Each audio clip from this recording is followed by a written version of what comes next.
Hello, what's up? Hello, Philippines. Hello, world. Andito na naman po tayo para mag-react at mag-comment dito sa isang video.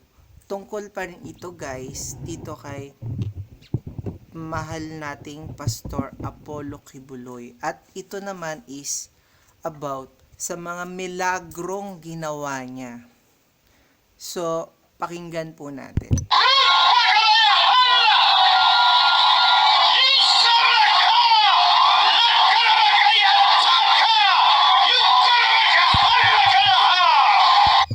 See? May naintindihan ba kayo? Ako wala eh. Parang naintindihan ko lang is boom shakala. Boom shakala. Dance step. Ito po yung sinasabi natin na kapag hindi natin alam yung sinasabi ng ibang tao, hindi natin maintindihan, di ba? So pag hindi natin maintindihan, hindi natin alam kung ano ba talaga ang ibig sabihin. Hindi ba kayo nalilito? Bakit kailangan nating magsalita ng ibang salita? Eh kung tayo naman is Bisaya, di dapat Bisaya. Kung Tagalog, di Tagalog. Kung English, di English.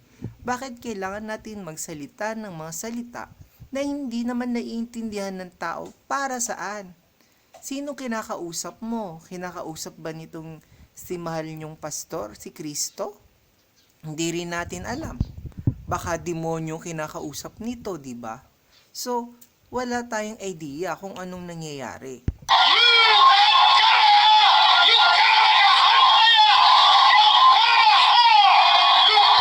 Tingnan mo ito, may nag-i-interpret ba? Asalapatapata! Ano, may nag-i-interpret. Anong pata yun? Pata ng baboy o pata ng baka?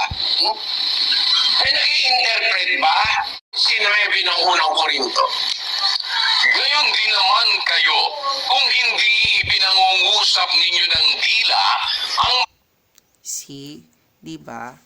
Dapat sa mga ganyan talaga may mag-i-interpret para maiintindihan ng lahat. So kaya tinawag natin tong milagro, guys, or miracle. Kasi yung mga milagro is hindi nagagawa ng lahat. Iilang tao lang ang nakakagawa. At hindi yan palagi, paminsan-minsan lang yan.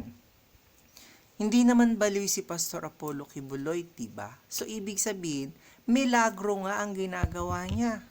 Kaya lang hindi natin alam kung para saan o para kanino ang milagrong yan. mga salitang madaling maunawaan, paano matatalos ang inyong sinasalita?